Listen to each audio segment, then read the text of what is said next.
Hello' viewers, আশা কৰোঁ আপোনালোকে সকলোৱে ভালে আছে। আজি বহু দিনৰ পিছত আপোনালোকৰ মাজলৈ আহিলোঁ। বহুদিন ভিডিঅ' বনাব সময় একেবাৰে পোৱা নাছিলোঁ। গতিকে এতিয়া আমাৰ আছাম ITI হওক বা আছাম পেৰামেডিকেল নাৰ্ছিং ইনষ্টিটিউটতে হওক, সকলোতে নামভৰ্তিসমূহ হ'বলৈ আৰম্ভ কৰিব। অলৰেডি আৰম্ভ কৰিছে। আমি অলৰেডি বুকিং আৰু নামভৰ্তিৰ বাবে যি ফৰ্ম সেই অলৰেডি আমি দি আছোঁ আমাৰ কলেজত। আৰু ভিডিঅ'টোলৈ আগবঢ়াৰ আগতে এটা কথা কওঁ, আপোনালোকে প্লিজ মোৰ চেনেলটো ছাবস্ক্ৰাইব কৰি দিব, লগতে লাইক কৰি দিব, আৰু যদি ভিডিঅ'টো চাই ভাল পায় শ্বেয়াৰো কৰি দিব। এতিয়া ক'ব বিচাৰিম আমাৰ আছাম পেৰামেডিকেল নাৰ্ছিং ইনষ্টিটিউট, চমুকৈ APNI তিনিচুকীয়াৰ বিষয়ে মই ক'ব বিচাৰিম। আমাৰ অসম ITI লগতে আমাৰ Assam paramedical nursing institute APNI নামভৰ্তি 2022 বৰ্ষৰ বাবে আৰম্ভ হৈছে। যিসকল ইচ্ছুক ছাত্ৰ ছাত্ৰীয়ে নামভৰ্তি কৰিবলৈ আগ্ৰহেৰে বাট চাই আছে, সেইসকলে আমাৰ অফিচত আহি তেওঁলোকে নামভৰ্তি কৰিব পাৰিব। নামভৰ্তিৰ বাবে যি ফৰ্ম, প্ৰস্পেক্টাছ ইত্যাদি অলৰেডি দি থকা হৈছে। আপোনালোকে অফিচত আহি গোটেই কোৰ্চবিলাকৰ বিষয়ে জানিব পাৰিব। আৰু ইয়াতে কওঁ,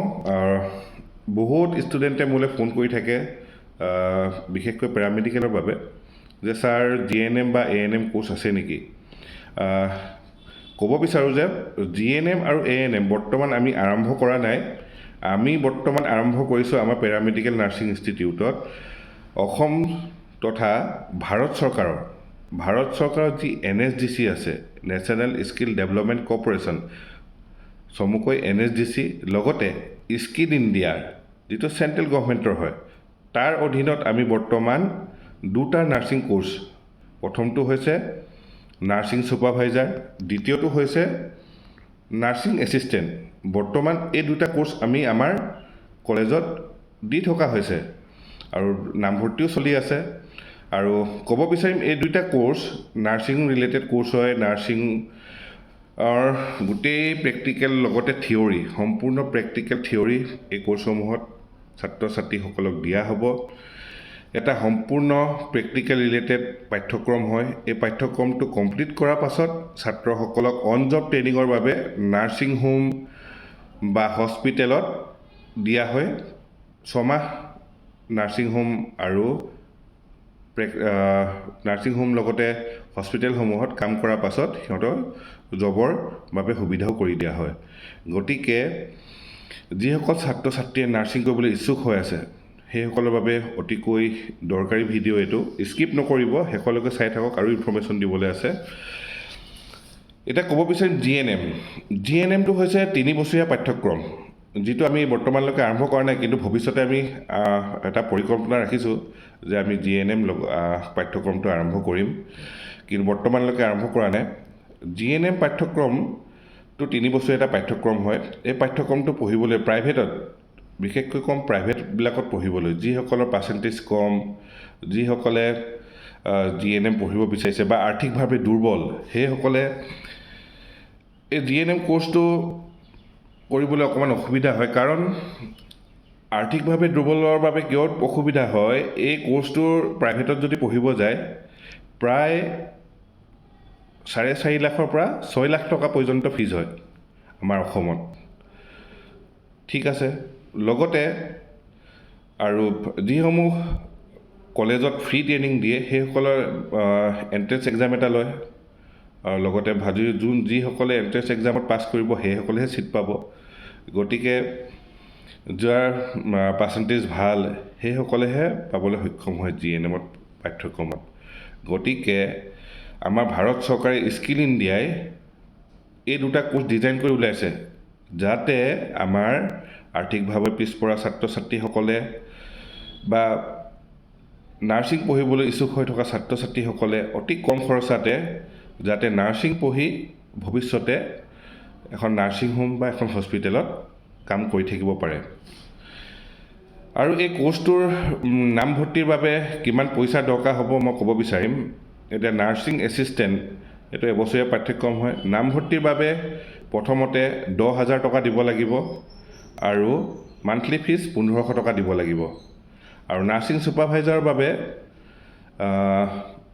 এডমিশ্যন ফিজ 12,000 আৰু মান্থলি ফিজ 2,000 টকাকৈ দিব লাগিব ঠিক আছে আৰু এডমিশ্যনৰ বাবে কি ডকুমেণ্ট লাগিব এডমিশ্যনৰ বাবে মেট্ৰিক যদি পাছ হয় নাৰ্ছিং এছিষ্টেণ্টৰ বাবে মেট্ৰিক পাছ হ'লেই কৰিব পাৰিব আৰু নাৰ্ছিং ছুপাৰভাইজাৰবিলাক হাই ছেকেণ্ডেৰী পাছ হ'ব লাগিব আৰু গতিকে নাৰ্ছিং এছিষ্টেণ্ট কোৰ্চটো যিসকলে কৰিব বিচাৰিব সেইসকলে মেট্ৰিকৰ এডমিট পাছ চাৰ্টিফিকেট মাৰ্কশ্বিট লগতে ফটো 4 কপি লৈ আনিব লগতে আধাৰ কপিটোও লাগিব আৰু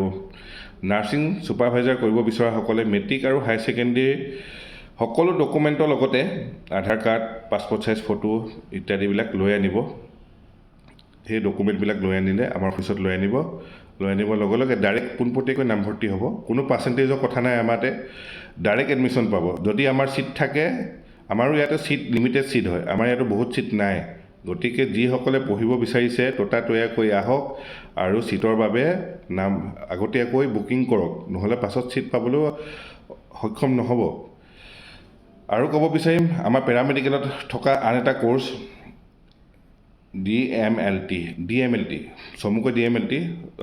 ডিপ্ল'মা ইন লেব টেকনিচিয়ান এইটো 2 বছৰীয়া পাঠ্যক্ৰম হয় যিসকল ছাত্ৰ বা ছাত্ৰীয়ে লেব টেকনিচিয়ান কি হয় মই প্ৰথম কৈ লওঁ লেব টেকনিচিয়ান হৈছে আমি যেতিয়া আমাৰ বেমাৰ হয় আমি ডক্টৰক দেখাব যাওঁতে আমাক ডক্টৰে প্ৰথমতে কি দিয়ে টেষ্ট কৰিবৰ কাৰণে দিয়ে যে ব্লাড টেষ্ট কৰক ইউৰিন টেষ্ট কৰক ইটো টেষ্ট কৰক বহুত ধৰণৰ টেষ্ট আমাক কৰিবলৈ দিয়ে তেতিয়া আমি ক'ত যাওঁ এটা লেবৰেটৰীত যাওঁ তো সেই লেবৰেটৰীত যিসকলে আমাৰ পৰা ব্লাড লয় আমাৰ পৰা টেষ্ট লয় সেইসকলে পৰীক্ষা কৰিব সেইসকলক লেবৰেটৰী টেকনিচিয়ান বুলি কোৱা হয় সেইসকলে DMLT কোৰ্চ কৰা থাকে তো সেই যিসকলে DMLT পঢ়িব সেইসকলৰ কাম লেবৰেটৰীত হ'ব আমাৰ যিমানবিলাক লেবৰেটৰী আছে সেই সকলোবিলাক লেবৰেটৰীত তেওঁলোকে এজ এ লেবৰেটৰী টেকনিচিয়ান এটা জব পাবলৈ সক্ষম হ'ব গতিকে আজিৰ দিনত এটা লেবৰেটৰী টেকনিচিয়ান চাবলৈ গ'লে বহুতে ডিমাণ্ডেবল কোৰ্চ হয় কাৰণ মানুহৰ বেমাৰ দিনক দিনে বাঢ়ি গৈ আছে হস্পিটেলৰ সংখ্যা দিনক দিনে বাঢ়ি গৈ আছে আৰু লেবৰেটৰীৰ সংখ্যা দিনক দিনে গৈ আছে কাৰণ লেবৰেটৰীত পৰীক্ষা নকৰাকৈ কোনো ডক্টৰে আপোনাক মেডিচিন দিব নোৱাৰে গতিকে লেবৰেটৰী টেকনিচিয়ান লাগিবই মেডিকেল ৰিপৰ্ট লাগিবই গতিকে টেকনিচিয়ানৰ ডিমাণ্ড সদায় থাকিবই গতিকে যিসকল ছাত্ৰ ছাত্ৰীয়ে লেব টেকনিচিয়ান পঢ়িব বিচাৰিছে সেইসকলৰ বাবে এটা অতি সুন্দৰ এটা ভাল কেৰিয়াৰ থকা পাঠ্যক্ৰম হৈছে লেব টেকনিচিয়ান 2 বছৰীয়া পাঠ্যক্ৰম হয় আৰু এই কোৰ্চটো আমি বৰ্তমান স্কিল ইণ্ডিয়া NSDC অধীনত দি আছোঁ চাৰ্টিফিকেট আমাৰ skill India NSDC government of India ফালৰ পৰা এখন চাৰ্টিফিকেট পাব সম্পূৰ্ণ চৰকাৰী চাৰ্টিফিকেট হয় আৰু এই চাৰ্টিফিকেটখন লৈ আপুনি যিকোনো নাৰ্ছিং হোম হস্পিটেলত এপ্লাই কৰিব পাৰিব আৰু সম্পূৰ্ণ প্ৰেক্টিকেল হয় যেহেতু স্কিল ইণ্ডিয়া কোৰ্চ হয় স্কিল ইণ্ডিয়া কোৰ্চবিলাক সম্পূৰ্ণ প্ৰেক্টিকেল কোৰ্চ হয় প্ৰত্যেকটো বস্তু আমাৰ নাৰ্ছিং এছিষ্টেণ্ট হওক নাৰ্ছিং ছুপাৰভাইজাৰ হওক বা লেবৰেটৰী টেকনিচিয়ানৰ কোৰ্চবিলাকেই হওক আমি প্ৰত্যেকটো বস্তু আমাৰ কলেজতে এটা প্ৰেক্টিকেল লেব আছে আৰু সেই লেবত আমি সম্পূৰ্ণ প্ৰেক্টিকেল দিওঁ তো সম্পূৰ্ণ 100% প্ৰেক্টিকেল আৰু আমাৰ যিবিলাক টিচাৰ আছে সকলো এক্সপিৰিয়েঞ্চ টিচাৰ সকলোৱে একোজন দক্ষতা থকা টিচাৰে সকলোকে ট্ৰেইনিং দিয়ে আমাৰ যিগৰাকী এতিয়া নাৰ্ছিং এছিষ্টেণ্ট বা নাৰ্ছিং ছুপাৰভাইজাৰৰ ট্ৰেইনিং দিয়ে সেই বাইদেউগৰাকী বৰ্তমান BSc নাৰ্ছিং কৰি বহুত হস্পিটেলত কাম কৰি আহি বৰ্তমান আমাৰ কলেজত কৰ্মৰত হৈ আছে আৰু ছাত্ৰ ছাত্ৰীসকলক সম্পূৰ্ণ প্ৰেক্টিকেল আমাৰ কোৰ্চত থকাতকৈও অধিক ট্ৰেইনিং বাইদেউগৰাকীয়ে বৰ্তমান দি আছে গতিকে আমাৰ এটা বেচ অলৰেডি ওলাই গৈছে আৰু সেই প্ৰথম বেচটো আমাৰ বৰ্তমান তিনিচুকীয়া RC মেমৰিয়েল হস্পিটেলত বৰ্তমান ছোৱালীসমূহ কৰ্মৰত হৈ আছে অন জব ট্ৰেইনিং কৰি আছে ঠিক আছে আৰু নেক্সট বেচটো এতিয়া অতি সোনকালেই শেষ হ'ব সেইসকলকো অন জব ট্ৰেইনিং কৰোৱা হ'ব গতিকে যিসকল ছাত্ৰ ছাত্ৰীয়ে নাৰ্ছিং কোৰ্চ কৰিবলৈ ইচ্ছা কৰি আছে সেইসকলে আগবাঢ়ি আহক এই কোৰ্চটো অতি ডিমাণ্ডেবল কোৰ্চ হয় আৰু এই কোৰ্চসমূহ আমাৰ তিনিচুকীয়াত থকা বৰগুৰিত থকা অফিচৰ লগতে আমাৰ ডিব্ৰুগড়তো আমাৰ নতুনকৈ খোলা হৈছে ডিব্ৰুগড় মিলন নগৰতো আমাৰ